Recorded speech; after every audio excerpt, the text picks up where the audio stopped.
हाँ, नमस्कार। आज हम एक बहुत अहम और पुराने मामले पर बात कर रहे हैं, 2008 का मालेगांव बम धमाका। जी। इस पर हाल ही में एक बड़ा फैसला आया है। विशेष एनआईए अदालत ने करीब 17 साल बाद सभी 7 आरोपियों को बरी कर दिया है। हाँ, और इन आरोपियों में पूर्व सांसद प्रज्ञा सिंह ठाकुर और लेफ्टिनेंट कर्नल प्रसाद पुरोहित जैसे नाम भी शामिल हैं। बिल्कुल। ये धमाका 29 सितंबर 2008 को हुआ था, महाराष्ट्र के मालेगांव में। जी, एक मस्जिद के पास, और वो भी रमजान के महीने में, शाम की नमाज के ठीक बाद। हाँ, मतलब काफी संवेदनशील समय था। हाँ, और इसमें 6 लोगों की जान चली गई थी और 100 से ज्यादा लोग घायल हुए थे। जी हाँ, 100 से ज्यादा। धमाका एक मोटरसाइकिल में विस्फोटक बांध कर किया गया था। इसे तब सांप्रदायिक तनाव भड़काने की कोशिश के तौर पर देखा गया था। तो आज हम कोशिश करेंगे कि इस पूरे मामले को, मतलब जो जानकारी हमारे पास है, उसके आधार पर समझें। ये 17 साल का लंबा सफर, जांच एजेंसियों के बीच जो खींचतान हुई, आरोप क्या थे और आखिर में अदालत ने बरी क्यों किया। चलिए इसे खोल कर देखते हैं। तो देखिए, शुरू में जांच महाराष्ट्र एटीएस मतलब एंटी टेररिज्म स्क्वाड ने की। हाँ, पहले एटीएस थी। जी, और एटीएस ने शक की सुई घुमाई अभिनव भारत नाम के एक कथित दक्षिणपंथी संगठन की तरफ।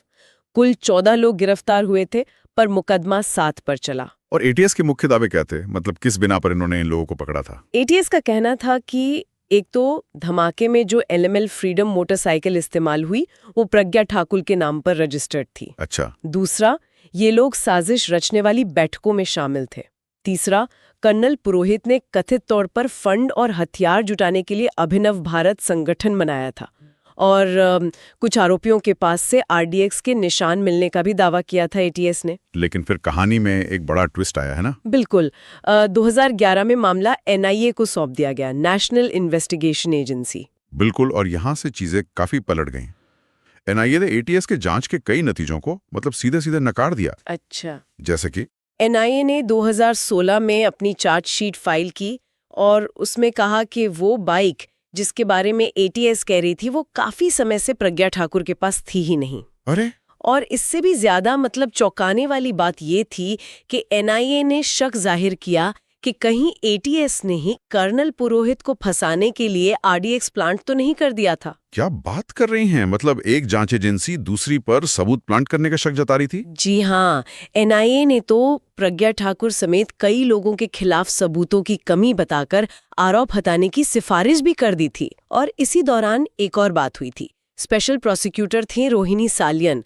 उन्होंने आरोप लगाया था कि एनआईए के अधिकारी उन पर केस को नरम करने का दबाव डाल रहे थे। बाप रे, ये तो बहुत ही गंभीर मामला है।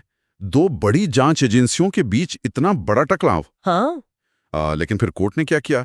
एनआईए की बात मान ली? नहीं, स्पेशल कोर्ट ने एनआईए की वो क्लीन चिट वाली बात खारिज कर दी और प्रज्ञा ठाकुर समेत 7 आरोपियों पर यूएपीए और आईपीसी की गंभीर धाराओं जैसे हत्या, हत्या का प्रयास, आपराधिक साजिश, इनके तहत मुकदमा चलाने का आदेश दिया। यूएपीए भी लगा? हाँ, हालांकि एमसीओसीए यानी महाराष्ट्र संगठित अपराध नियंत्रण अधिनियम भी लगा था पहले, फिर हटा, फिर बहाल हुआ, लेकिन आखिर में मुकदमे से हटा दिया गया।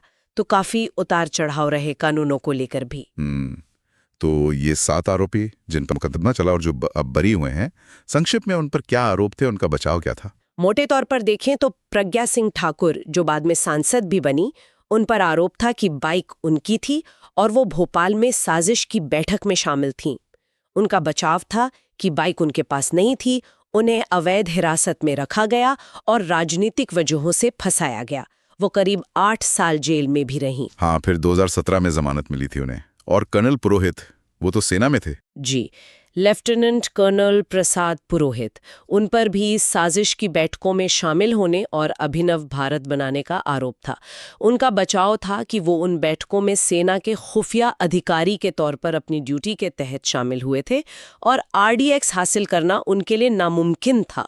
उन्होंने एटीएस पर प्रताड़ना का भी आरोप लगाया। उन्हें भी 2017 में सुप्रीम कोर्ट से जमानत मिली। और बाकी 5 लोग? हाँ, उनमें मेजर रमेश उपाध्याय रिटायर्ड, अजय राहिरकर, सुधाकर द्विवेदी, सुधाकर चतुर्वेदी और समीर कुलकर्णी थे। इन पर भी अलग अलग आरोप थे, जैसे बैठकों में शामिल होना, फंड जुटाना, विस्फोटकों से जुड़ाव वगैरह। और इन सब का भी लगभग यही कहना था कि उन्हें झूठा फंसाया गया है, सबूत गढ़े गए हैं या सबूतों से छेड़छाड़ हुई है। अच्छा, और 2 लोग तो शायद कभी गिरफ्तार ही नहीं हुए। हाँ, रामचंद्र कालसांगरा और संदीप डांगे। इन पर असल में बाइक पर बम रखने और चलाने का आरोप था, लेकिन ये कभी पकड़े नहीं जा सके, फरार हैं। समझ गया। और ये मुकदमा भी बहुत लंबा चला। धमाका 2008 में हुआ और मुकदमा औपचारिक रूप से 2018 में शुरू हुआ है ना? जी, अक्टूबर 2018 में, और फैसला आया जुलाई 2024 में। मतलब धमाके से फैसले तक लगभग 16 साल लग गए। 16 साल, बहुत लंबा समय है। इसमें देरी क्यों हुई इतनी? इसके कई कारण बताए गए। एक तो इस दौरान 5 अलग-अलग जजों ने मामले की सुनवाई की। जजों के बार-बार तबादले हुए। हाँ, ये तो मैंने भी पढ़ा था। जज शिंदे, टेकाले, पडलकर, सित्रे और फिर आखिर में जज लाहौटी। जी, और पीड़ितों के साथ साथ कुछ आरोपियों ने भी, जैसे समीर कुलकर्णी ने कहा था कि जजों के तबादले से मुकदमे में बहुत देरी हुई। पीड़ितों ने तो कई बार अपील भी की थी कि जज न बदले जाएं। और गवाहों का क्या रहा? अभियोजन पक्ष ने करीब 323 गवाह पेश किए, लेकिन उनमें से 37 गवाह अपने पहले के बयानों से पलट गए, मतलब हॉस्टाइल हो गए। ओह, 37 गवाह मुकर गए। ये तो केस को काफी कमजोर करता होगा। बिल्कुल, ये अभियोजन पक्ष के लिए एक बड़ा झटका था। तो फिर 31 जुलाई 2024 को जब विशेष NIA जज AK लाहौटी ने फैसला सुनाया, सभी 7 आरोपी बरी, तो अदालत ने इसकी मुख्य वजह क्या बताई? इतने सालों बाद ये नतीजा क्यों? सबसे बड़ी और मुख्य वजह जो अदालत ने बताई वो थी अभियोजन पक्ष द्वारा विश्वसनीय और ठोस सबूत पेश करने में नाकामी। सबूतों का अभाव। जी, कोर्ट ने बहुत साफ कहा कि महज शक या संदेह वास्तविक सबूत की जगह नहीं ले सकता, और अगर सबूत नहीं है तो संदेह का लाभ आरोपी को दिया जाना चाहिए। और क्या खास बातें कही कोर्ट ने अपने फैसले में? कई अहम चीजें थीं। एक, कोर्ट ने माना कि इस मामले में UAPA कानून लागू ही नहीं होता, क्योंकि उसे लागू करने के लिए जो मंजूरी मतलब सैंक्शन चाहिए था वो दोषपूर्ण था। अच्छा, तो UAPA की मंजूरी ही गलत थी कोर्ट के अनुसार। हाँ, दूसरी बात, ये साबित नहीं हो पाया कि धमाके में इस्तेमाल हुई मोटरसाइकिल प्रज्ञा ठाकुर के नाम पर रजिस्टर्ड थी, और न ही ये साबित हुआ कि बम उसी मोटरसाइकिल पर रखा गया था।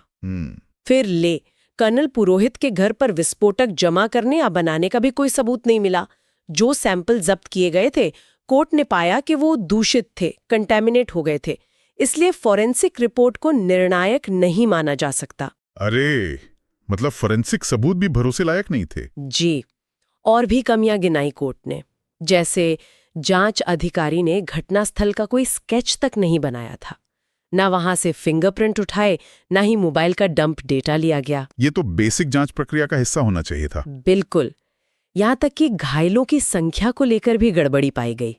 कोर्ट ने माना कि 101 नहीं बल्कि 95 लोग घायल हुए थे, और कुछ मेडिकल सर्टिफिकेट में हेरफेर किया गया था। अच्छा, मेडिकल सर्टिफिकेट में हेरफेर? हाँ, कोर्ट की फाइंडिंग में ये बात है। और अभिनव भारत संगठन के फंड का इस्तेमाल आतंकी गतिविधियों के लिए किए जाने का भी कोई सबूत नहीं मिला। तो मतलब जांच के लगभग हर पहलू पर अदालत ने सवाल उठाए और सबूतों को नाकाफी पाया। जी हाँ, अदालत की एक टिप्पणी बहुत महत्वपूर्ण थी।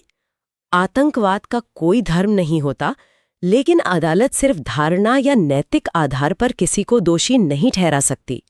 फैसला सबूतों पर ही आधारित होना चाहिए। लेकिन पीड़ितों के लिए भी तो कुछ कहा कोर्ट ने। हाँ, अदालत ने महाराष्ट्र सरकार को आदेश दिया है कि वो पीड़ितों के परिवारों को 2 लाख रुपए और जो घायल हुए थे उन्हें 50,000 रुपए का मुआवजा दे।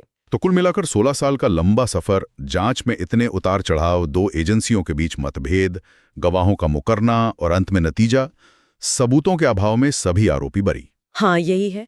बचाव पक्ष तो शुरू से ही कह रहा था कि ये राजनीतिक मंशा है, सबूत गढ़े गए हैं, प्रताड़ना हुई। दूसरी तरफ अभियोजन कक्ष का तर्क था कि ये मुस्लिम समुदाय को आतंकित करने और सांप्रदायिक तनाव फैलाने की एक बड़ी साजिश थी। और इसी दौरान वो भगवा आतंक या सैफरन टेरर जैसे शब्द भी काफी चले थे। जी, वो राजनीतिक और मीडिया विमर्श का हिस्सा बने थे। अब इस फैसले के बाद उन पर फिर से बहस छिड़ सकती है। वैसे पीड़ितों के वकील ने एक बात और उठाई थी कि आरोपियों के जो बचाव के तर्क थे वो अक्सर एक दूसरे से मेल नहीं खाते थे, उनमें विरोधाभास था। ये भी एक पहलू है। लेकिन जो अंतिम फैसला है वो तो सबूतों के आधार पर ही है। बिल्कुल। इतनी लंबी न्यायिक प्रक्रिया चले, जांच एजेंसियां ही आपस में भिड़ जाएं, जांच पर ही सवाल उठें, सबूत प्लांट करने जैसे आरोप लगें, गवाह मुकर जाएं और अंत में नतीजा ये निकले कि ठोस सबूतों के अभाव में सभी बरी हो जाएं, तो ये हमारी पूरी कानूनी व्यवस्था, खासकर आतंकवाद जैसे जटिल मामलों की जांच और अभियोजन की प्रक्रिया में मौजूद किन चुनौतियों की तरफ इशारा करता है। ये एक ऐसा सवाल है जिस पर शायद हमें और मंथन करने की जरूरत